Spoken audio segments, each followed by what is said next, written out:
half a century of trying to help prevent wars, there's one question that never leaves me. How do we deal with extreme violence without using force in return?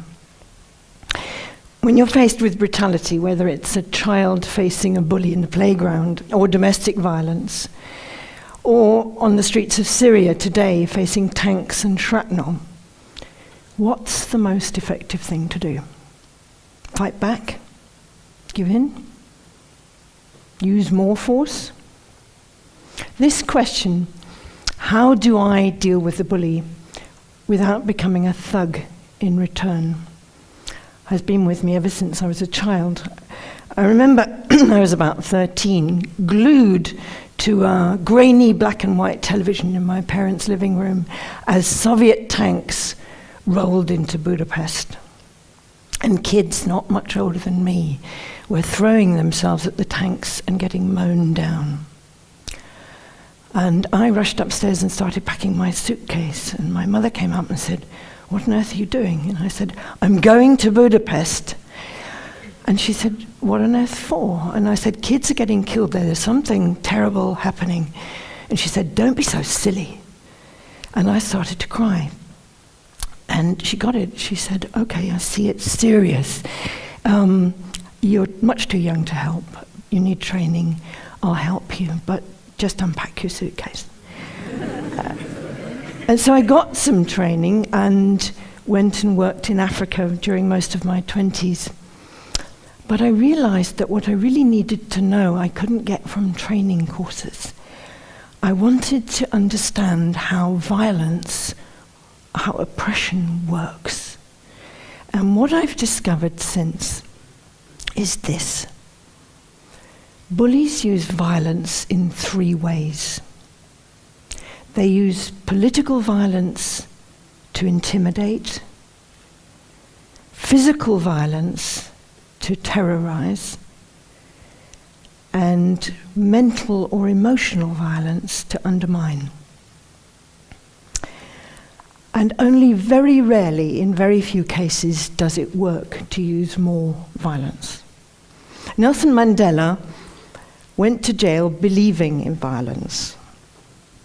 And 27 years later, he and his colleagues had slowly and carefully honed the skills, the incredible skills that they needed to turn one of the most vicious governments the world has known into a democracy. And they did it in a total devotion to non-violence. They realized that using force against force doesn't work. So what does work? Over time, I've collected about half a dozen methods that do work. Of course, there are many more that do work and that are effective. And the first is that the change that has to take place here, inside me. It's my response, my attitude to oppression that I've got control over, that I can do something about. And what I need to develop is self-knowledge to do that. That means I need to know how I tick, when I collapse, where my formidable points are and where my weaker points are. When do I give in? What will I stand up for? And meditation or self-inspection is one of the ways of gaining, it's not the only one, it's one of the ways of gaining this kind of inner power. And my heroine here, like Satish, is Aung San Suu Kyi in Burma.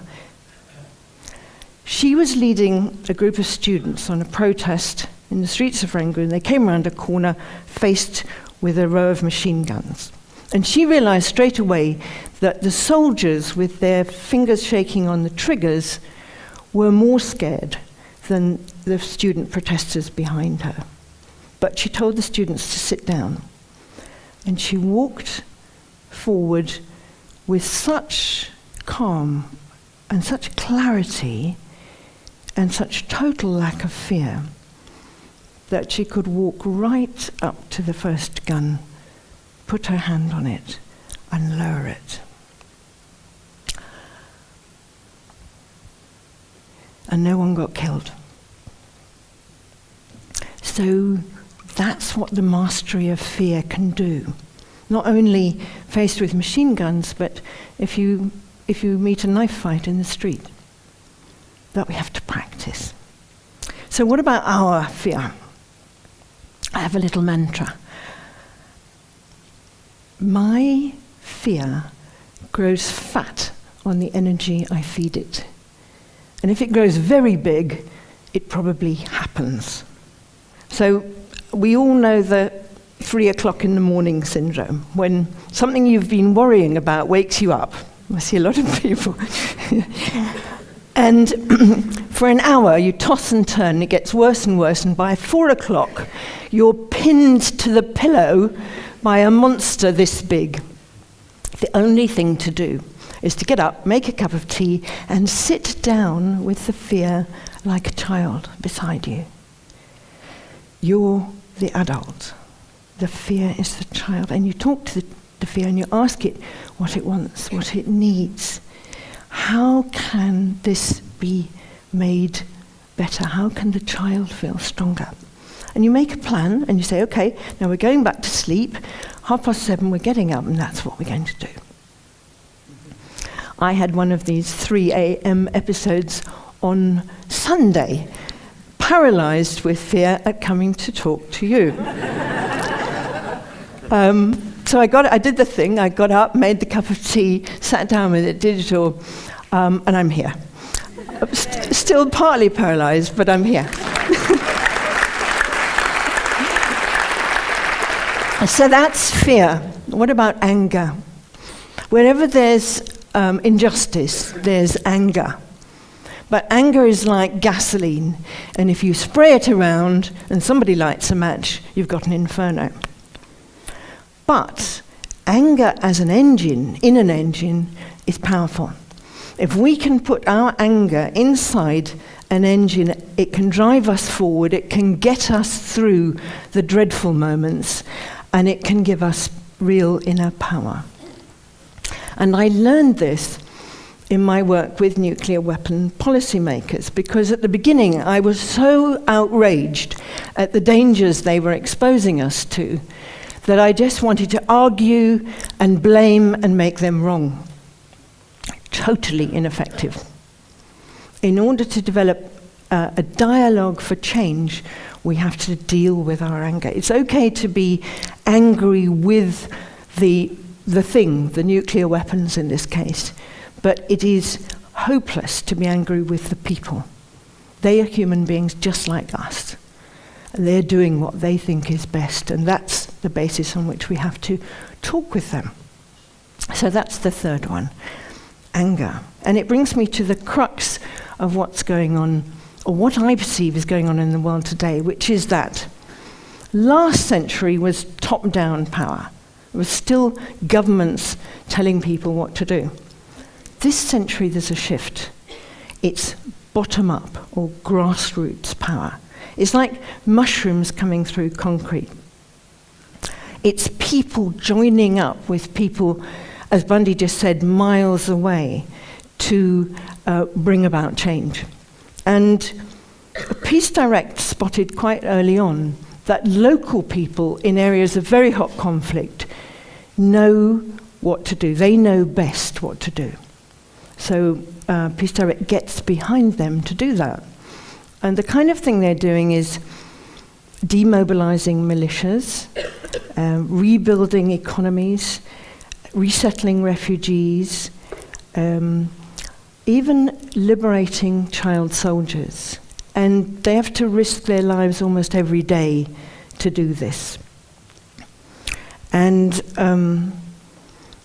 what they realized is that using violence in the situations they operate in is not only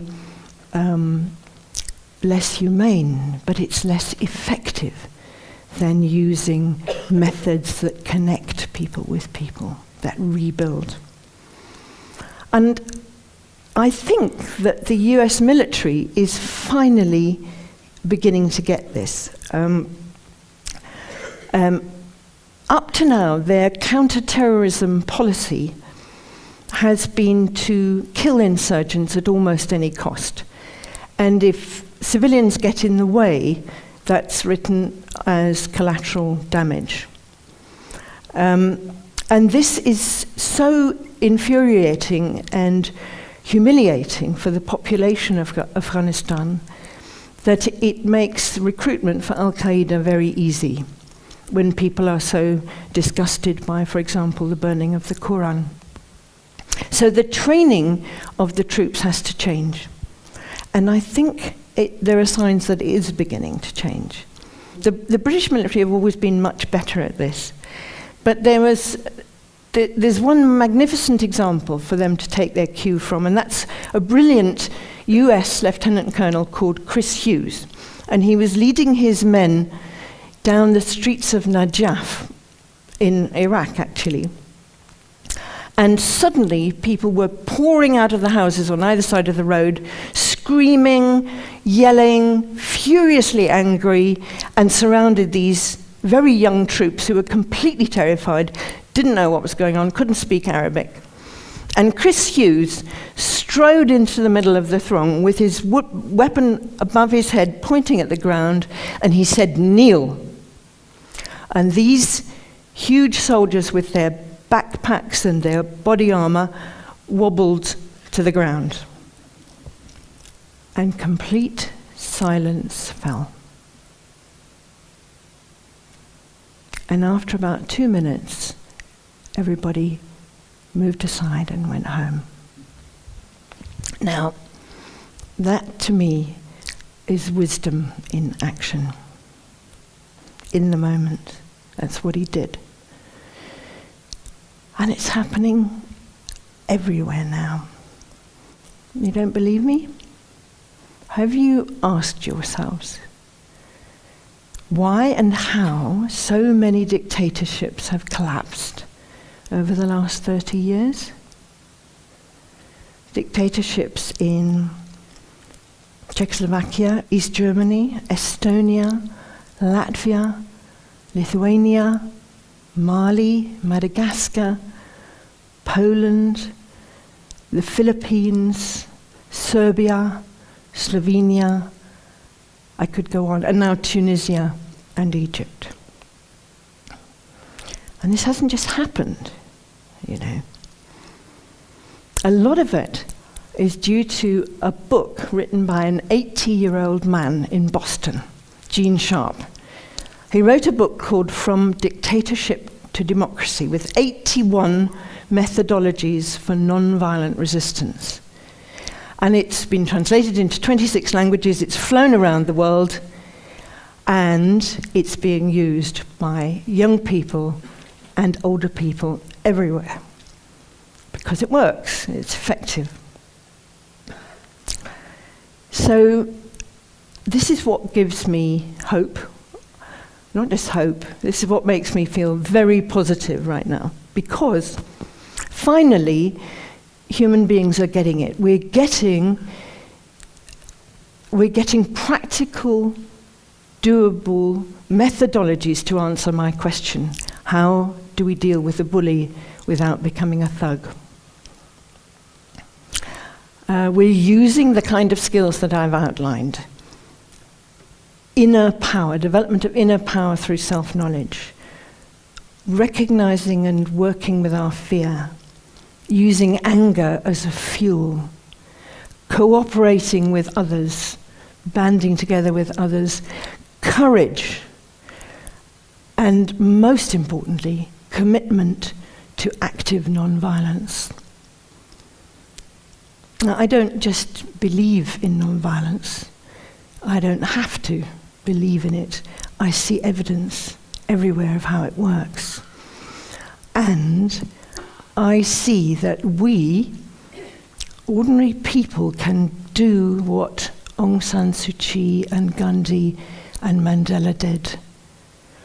We can bring to an end the bloodiest century that humanity has ever known. And we can organize to overcome oppression by opening our hearts as well as strengthening this incredible resolve. And this open-heartedness is exactly what I've experienced in the entire organisation of this gathering since I got here yesterday. Thank you.